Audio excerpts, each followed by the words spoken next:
Today, my goal is to help you guys feel prepared for your quiz on Monday. So it's going to be over section 6.1 to 6.6.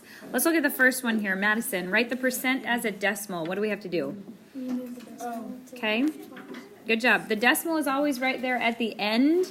You move it twice, and what'd you get, Madison? 0.61.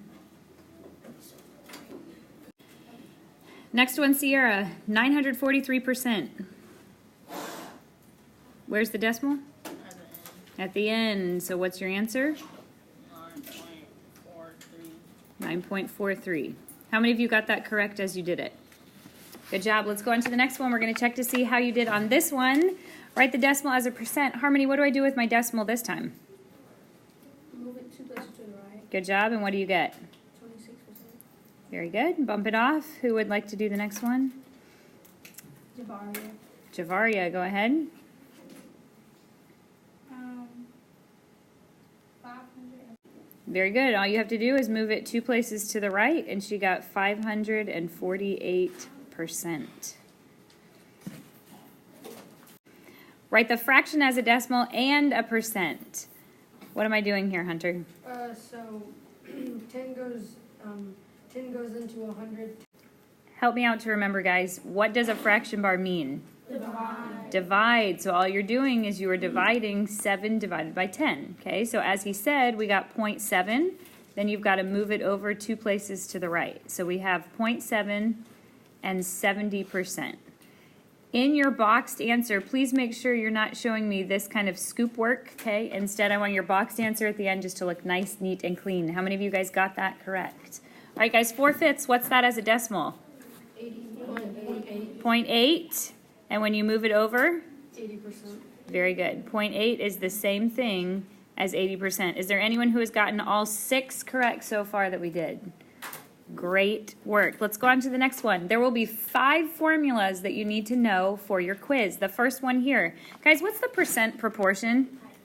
Is over of equals P over 100. Okay, is over of equals P over 100. If you remember, a proportion is 2 fractions that equal each other. So when you come to it, it asks you the proportion. You know you got to have 2 fractions that equal each other. Is over of is the first fraction. It equals P over 100. So what's the percent equation? P times of equals is. P times of equals is. Once again, please make sure that these are memorized and that you know how to use them, because we're going to need to use them, just like question number 6. Use the percent proportion to solve. Just the girls, help me out. What is the percent proportion? Okay, is over of equals P over 100. Remember, to help us, we want to kind of dissect that original problem. We've got 53 is, that's the first section. 30% is the next one, and of what number is the last one? Remember, you want to have an is, an of, and a p in each of those 3 different sections, okay? Nikki, help me out with this one. What's my is? Good job. What's my of? Double check. What did we underline was our of? Of what number? So do we know it yet? Not yet, so we're going to have that be our x. Now what's our percent? 30, good job. Okay, can I do mental math on this one? You can do mental math. So here's the deal. We're trying to find x, so I've got to figure out how to get from 100 to an x, which means I have to figure out how to get from a 30 to a 15. How do I do that? Divide by 2. So if I divide the top by 2, I also need to divide the bottom by 2. What's 100 divided by 2? 50. So x equals 50. There's another way you could do that if you don't remember or don't like to use mental math. What could you have done? Cross products, okay? Cross products and mental math, they'll both give you the same kind of answer. Let's go to the next one. Taylor, can you underline and circle them for me, please?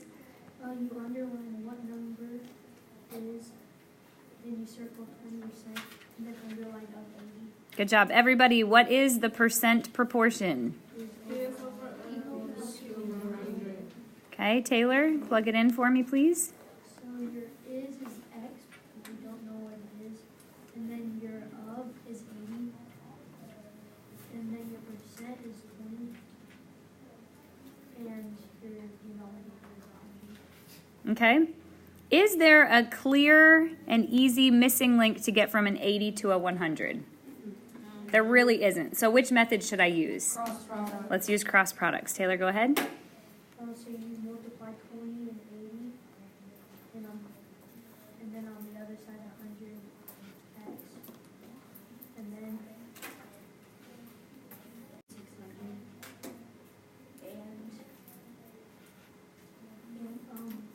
Okay, so now our goal is to get x by itself. How do I get rid of that multiply by 100? divide by 100. Good job. We're going to divide both sides by 100, and that will help us to understand what my x is, because this will cancel out.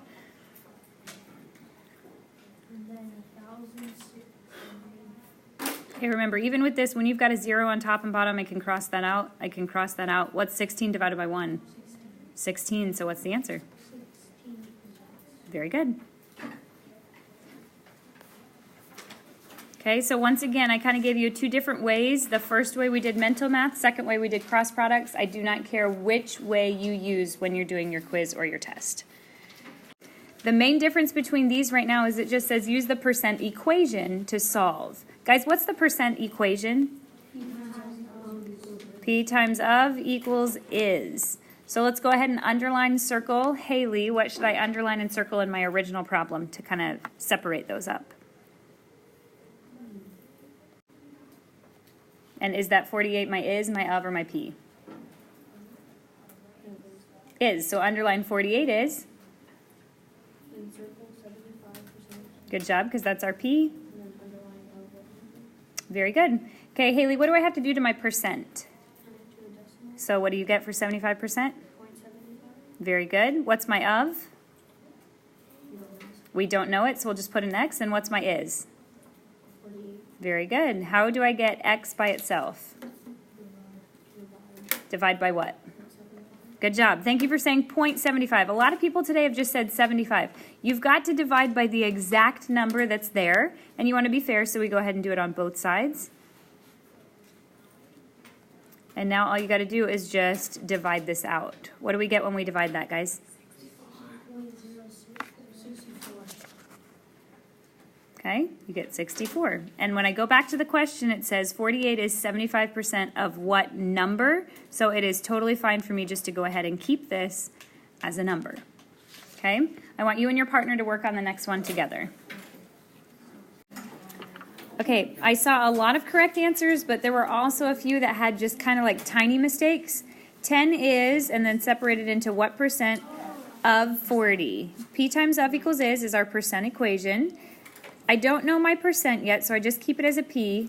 I do know my of, and I do know my is. Here's where some people had messed up. This is the variable, and I want to get the variable by itself. So what do I have to get rid of?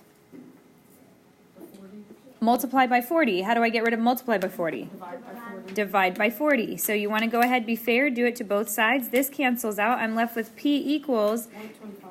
okay, and a lot of you just left it as 0.25. But if I go back to my original problem, it says 10 is what percent of 40. So what do I have to do to that 0.25? Change the decimal into a percent. Let's go ahead and change that to a percent. What do we get? 25%. Okay, and some people even got 25, but they forgot to put that percent sign. So 25% is the correct answer. For this modeling real life, it says of the 200 middle schoolers, 158 of them signed up for the field trip.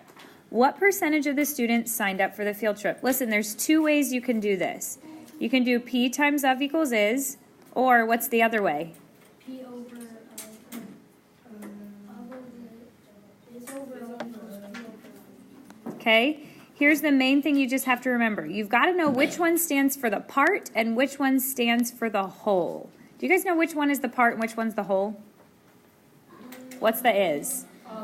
The is wait, the is 158. The is your part and the of is your whole. Okay, so just remember that. That means part over whole. Okay, or this means that's the whole amount and this is the part. Okay, I do not care which method you use. I want you guys to do it with your partner. All right, so listen, as I walked around, 200 middle schoolers are in the school. The part that signed up were 158. So we're trying to find the percentage. So P times of the whole amount, there were 200. The part that signed up were 158. So you got to divide by 200. What do I get? 79. Okay, 0.79, and for this one you want to go ahead and turn it into a percentage. If you look, the other one should hopefully be done the same way. The part that signed up, 158 over 200 equals P over 100. You can do cross products, or mental math to me is a little bit faster.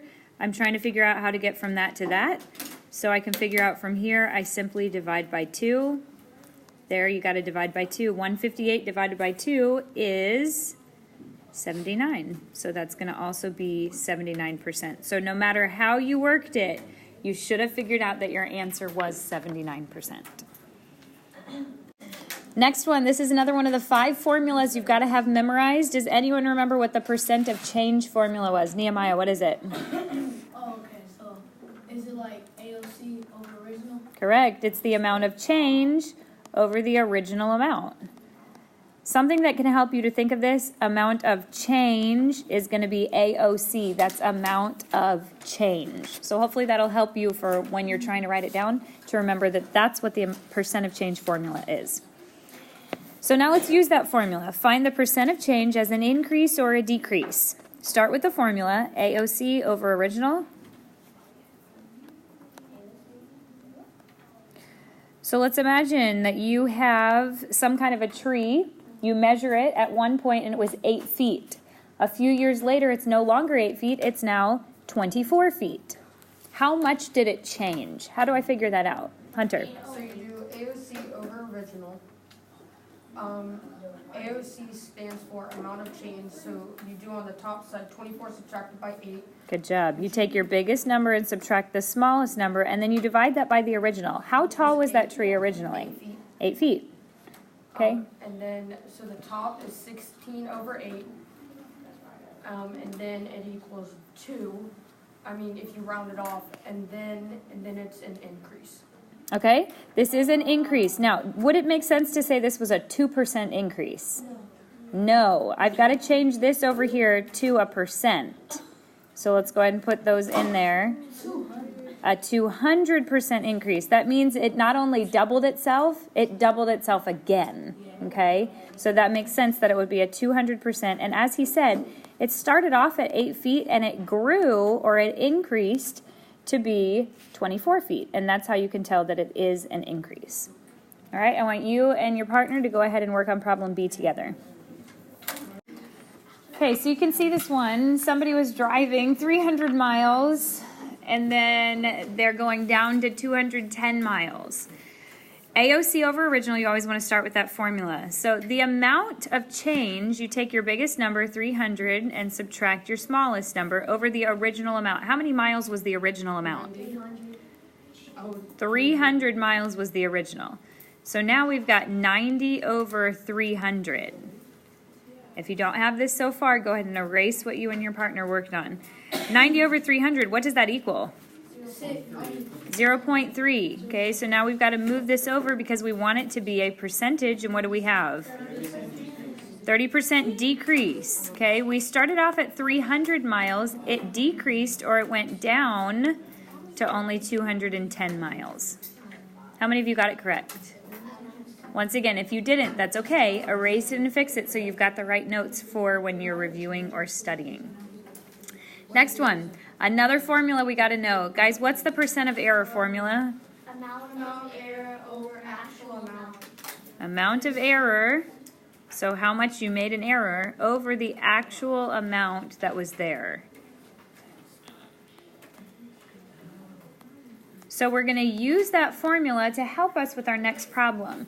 Mrs. Appleby estimated that 555 people would come to the chorus concert. She wasn't correct, okay? She was a little bit off. We're trying to find her percent of error. Instead, there were 600 people there. So now what I want you guys to find out is, what was her percent of error?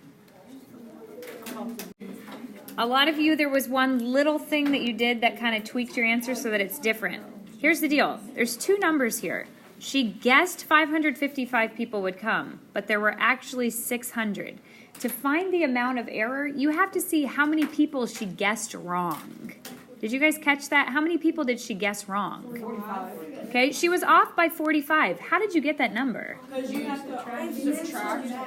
You take the biggest number and subtract the smaller number. That's how you find the percent of error. When you find that, what's 600 minus 555? 45. So her percent of error was she was 45 people off. She counted wrong by 45 people. Then my original formula over here says I have to take the amount of error, which we just figured out, and divide it by the actual amount of people that came. How many people were there at the concert? 600. So when you do this, you're going to do 45 people divided by 600, and that's going to give us what the percent of error was. So what was that? 0.075. 0.075. So now you want to go ahead. Does it ask us to round it?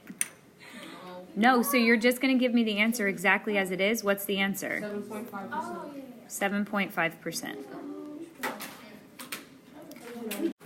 Find the selling price. This is what we did just a couple days ago in class. I go into the store, I see something I want to buy, it's $42, but thankfully there's a what? Discount. A discount. If there's a discount, should my final price be bigger or smaller than $42? Smaller. Who can help me out with how to find this? Charbel, do you remember the original formula? We're going to use P times of equals is. Okay? So here's what happened. I found out that I'm getting a discount of 15%. Normally, I have to pay 100%. That means the whole cost. I don't have to pay 100%. If I know I get 15% off, what percentage do I have to pay? 85%. How'd you find that out? You subtracted 100. It is mental math, hopefully. You had 100%, you're getting 15% off, which means you have to pay 85%. So Charbel, turn that to a decimal. 8.5 decimal. Okay, look, if your decimal point is right here, you bring it all the way over. So what would it be? 0.85. 0.85 times of. Of is the original price. What was our original price? $42. $2. Okay, so Charbel, what is the selling price that we're going to find here? It would be Okay, 35.7. What is that as dollars and cents? $35.70. $35, and remember, add that extra one right there, $35.70. So that means I was able to save a little bit of money from the original price of $42. The next one, this problem is done slightly different. The store went out and they purchased something for $50, but they're not going to sell it for $50. They're going to mark it up by 15%. So we're going to start once again with the same formula, P times of equals is. But for a markup, tell me what the actual markup was. What was it? 0.15. 15%. So change that to 0.15 and multiply it by what the cost to the store was, which was $50. Now remember, this is going to give us how much they're marking it up by. Cameron, what did they mark it up by? You are correct, okay? So once again, this is the markup. That's not my selling price, but that's how much they marked it up. Janet, how do I figure out what the selling price is if I know what the markup was?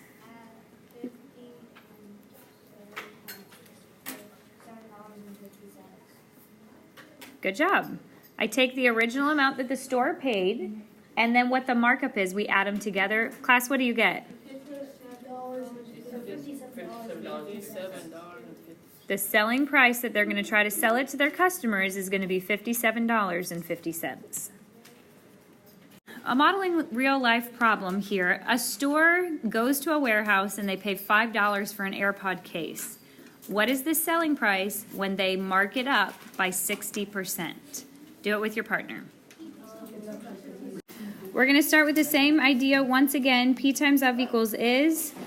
We know the percent. They marked it up by 60%, which is 0.6. We know that they went to the store and they only had to pay $5. So their markup was how much? Okay, there's a $3 markup. So now it's not asking me the markup, it's asking me the final selling price. We know that they went out, they spent $5, they marked it up by $3. What's our cost? $8 is correct. Guys, what's the simple interest formula? I equals PRT. I equals PRT. This was from our lesson yesterday. Do you guys remember what I stands for? Yes. Interest. The P? Principal. That's how much you start off with, or how much money that you've got at the very beginning. The R? Rate. And the T? Time. Your rate always, your answer needs to come out as a percent, and then your time is always going to be in years, okay? If it's months, you got to change it to how much of a year is that. So for this one, we're going to find the annual interest rate, round to the nearest whole percent. So let's start off with I, P, R, and T, because those are the 4 different things that we've got to identify. Hardest part is identifying them, okay? Cameron, what's my interest? Javaria, what's my principal? Madison, what's my rate? We don't know it. Haley, what's my time? 4 months, okay? And we want it to be years. So how many months are in a whole year? 12. So this is 4 twelfths of a year. Can that be simplified or reduced? Yes. What's 4 twelfths? 1/3. 1/3. And what would that be as a decimal? 0.3. 0.3 repeating. So let's go ahead and just do 0.33.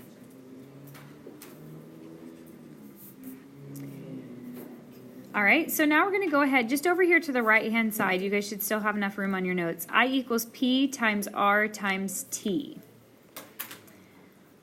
We're going to plug things in. The I is $24. The principal is $400. The rate we don't know, so we're just going to keep it as an R. And what's my time, did we decide? 0.33.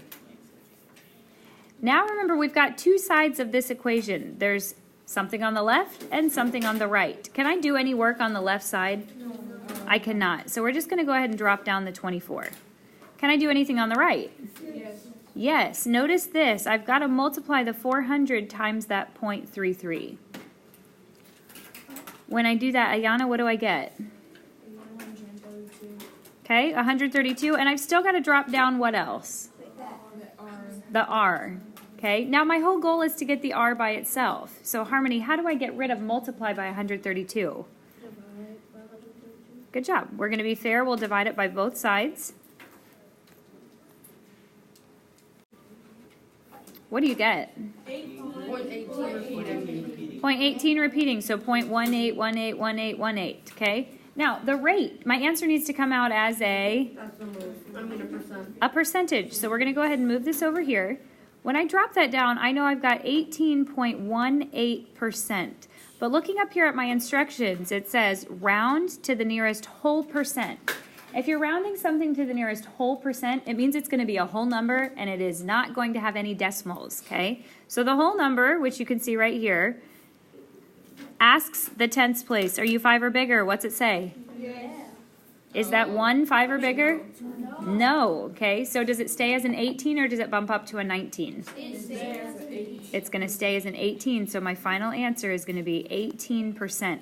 Please make sure that you understand how to round, because I'm seeing that a lot of people are struggling with rounding. So on your quiz or test, it's simply going to either ask you to round to the nearest whole number or the nearest tenth. So just look carefully. Tenth is going to be the decimal point right, or the number right after the decimal. Whole is going to be the number that's to the left of the decimal point.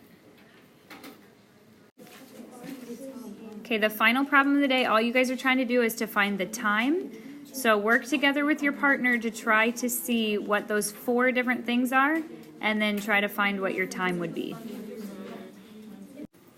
All right, so the interest was $30, the principal was $500, the rate, how do I change 3% to a decimal? 0.03. And then your time is automatically going to come out as years, okay? So I've got I equals P times R times T, and I'm going to just start plugging things in. $30 equals $500 times 0.03 times the time. Here's the thing. A lot of people are forgetting to bring that down. Keep the variable there because that's what we're solving for. So if you don't have that to solve for, your problem looks kind of silly. You can't figure out what you're doing, okay? What's 500 times 0.03? 15t, and then we're going to divide it by 15 on both sides. Okay, if you got 1500, it means you forgot to change it to a decimal right there. Okay, so don't forget to do that. Okay, what's 30 divided by 15? 2. So our time is what? Years. 2 years. Okay, if you didn't get that, please erase it and fix it. And then tonight's homework is the same homework assignment that I had given to you from yesterday. How many of you said that you have already done it? Okay, if you have not, I want you to go ahead and pull that out for me, please, and you may start working on that.